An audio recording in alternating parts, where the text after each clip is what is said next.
Saya menilai pendeta-pendeta Kristen tidak pernah menang alias kalah bin knockout atau KO dalam istilah tinju jika berdiskusi atau berdebat dengan teolog Islam. Malang Arsenal.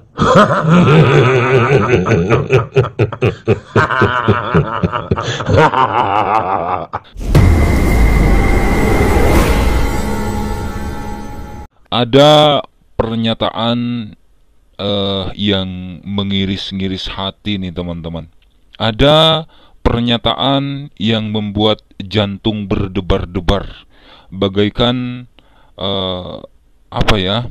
bertemu dengan kekasih tercinta yang sudah lama terpisah gitu ya. Pernyataan yang menggemparkan dari pendeta Yakub Sulistyo. Menurut beliau, ya, beliau menilai pendeta-pendeta yang berdebat dengan pendebat Muslim selalu kalah atau KO dalam bahasa tinju katanya ya. Bukankah ini sangat-sangat tidak mengenakkan kedengarannya teman-teman ya? Tidak mengenakkan bagi mereka-mereka yang di luaran sana ya, khususnya yang selalu mengatakan Allah di dalam Alkitab itu bukanlah Allah di dalam Al-Quran. Allah di dalam Alkitab itu bukan Allah SWT, bla bla bla bla bla dan lain sebagainya gitu ya. Alangkah lebih baiknya mereka-mereka yang mungkin masih mengatakan bahwa Allah subhanahu wa ta'ala di dalam Al-Quran bukanlah Allah yang ada di dalam Bible. Yuk kita langsung simak videonya. Shalom Kafrin, sahabat-sahabat, Bapak Ibu, Saudara sekalian yang kekasih di dalam nama Adonai Yeshua HaMashiach. Kembali berjumpa dengan saya, Pendeta Yakub Sulistyo. Kali ini saya membuat video yang saya beri judul Kristen selalu kalah tetapi ngotot. Nah, siapa yang selalu kalah dan siapa yang ngotot? Oke. Kristen selalu kalah tetapi ngotot menurut beliau ya, menurut apa yang beliau simak selama ini, tentunya di YouTube ya, tentunya di TikTok dan lain sebagainya lah.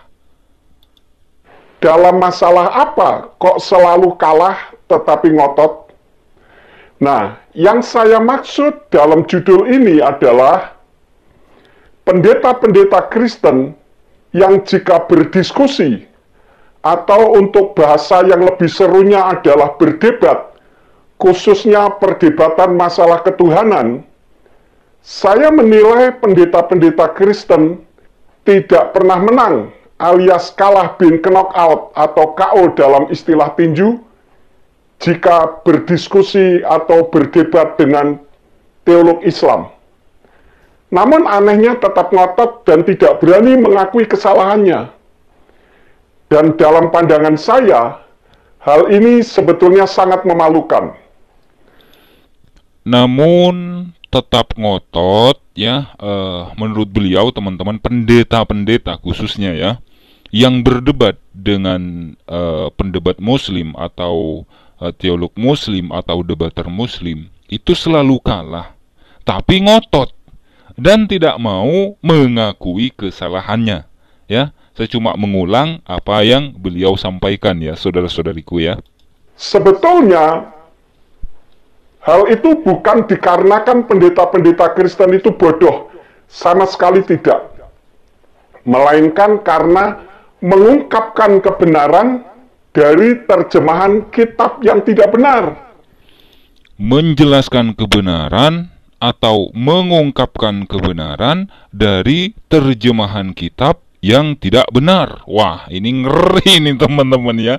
Dan tentunya kata-kata ini sangat-sangat tidak mengenakkan, khususnya bagi debater Kristen atau pendeta-pendeta yang sering berdebat dengan pihak Muslim. Kan gitu saudara-saudariku ya.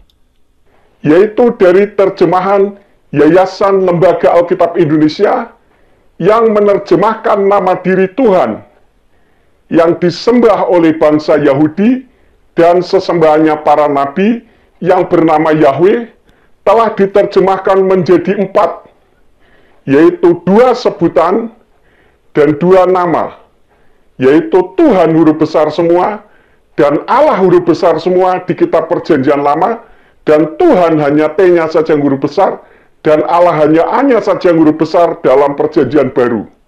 Contohnya yang pertama, nama Yahweh diterjemahkan menjadi Tuhan huruf kapital semuanya, di mana kata Tuhan menurut Kamus Besar Bahasa Indonesia itu bukan nama, melainkan sebutan, karena tidak ada Tuhan bernama Tuhan. Di dalam kitab Yesayahu atau Yesaya 42 ayat yang ke-8, yang dalam bahasa aslinya yaitu bahasa Ibrani berbunyi, Ani Yahweh Husmi, Ufodil Akhir Lo Aten Utilatilap Silim, yang seharusnya berbunyi, Aku Yahweh, itu namaku, dan aku tidak akan memberikan kemuliaanku kepada yang lain dan pujianku kepada patung. Namun oleh Yayasan Lembaga Alkitab Indonesia diterjemahkan, Aku ini Tuhan huruf besar semuanya. Itulah namaku. Aku tidak akan memberikan kemuliaanku kepada yang lain atau kemasyhuranku kepada patung. Nah, di ayat tersebut, Yayasan Lembaga Alkitab Indonesia telah mengganti nama Yahweh yang adalah proper name, diubah menjadi sebutan, yaitu Tuhan huruf kapital semua. Padahal proper name atau nama diri seharusnya tidak bisa diterjemahkan, dan tidak ada Tuhan yang bernama Tuhan, mau Tuhan huruf besar semua, maupun Tuhan hanya T-nya saja yang huruf besar. Karena tidak ada orang berdoa, ya Tuhan huruf besar semua, nggak pernah ada. Contoh nama diri yang tidak boleh diterjemahkan adalah saat para mahasiswa.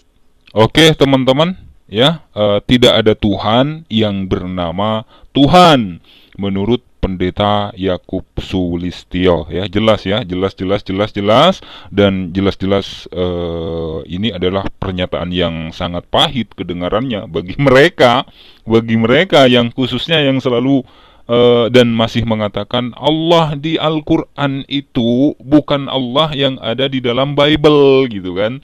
Allah SWT itu bukan Allah yang ada di dalam Alkitab, bla bla bla bla dan lain sebagainya, gitu ya. Menurut beliau tidak ada Tuhan yang bernama Tuhan, ya. Jelas ya teman-teman, saya tanpa harus mengulang. Beliau, Pendeta Yakub Sulistyo ini kalau nggak salah pernah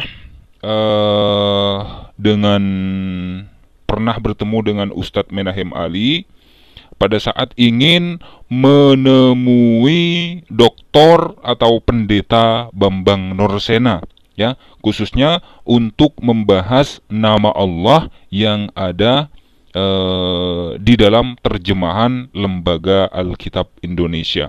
Kalau nggak salah, pada waktu itu Dr. Bambang Nursena tidak berkenan. Dan Ustadz Menahem Ali, menurut Ustadz Menahem Ali, ya, Ustadz Menahem Ali itu sudah 3 kali ke tempatnya atau ke kafenya Dr. Bambang Nursena di Cafe Museum Malang, ya, kalau tidak salah. Sudah 3 kali, bahkan sempat Ustadz Menahem Ali sempat dengan Ishak ke sana, ya. Namun Dr. Bambang Nursena tidak pernah ada di kafe museum tersebut. Dan sampai detik ini Dr. Bambang Nursena belum menanggapi ataupun belum menyanggupi, ya, katakanlah tantangan diskusi, tantangan duduk satu meja dengan Ustadz Menahem Ali. Khususnya apa? Khususnya ya membahas tentang nama Allah yang ada di terjemahan Lembaga Alkitab Indonesia. Kalau berbicara Yakub Sulistyo ini teman-teman, beliau pernah mengatakan umat Nasrani itu justru menjadikan Tuhannya seperti siluman, katanya, ya. Ada Tuhan yang bernama Tuhan, ada Tuhan T-nya saja yang huruf besar, ada Tuhan huruf besar semua, ada Allah A-nya saja yang huruf besar, ada Allah huruf besar semua gitu ya. Dan menurut beliau justru umat Nasrani menjadikan Tuhannya seperti siluman. Ada Tuhan yang bernama Tuhan. Itu yang saya tangkap dari pernyataan video beliau pada saat live dengan Ustadz Menahem Ali. Cukup ya saudara-saudariku, mohon maaf apabila ada silap kata. Wassalamualaikum warahmatullahi wabarakatuh.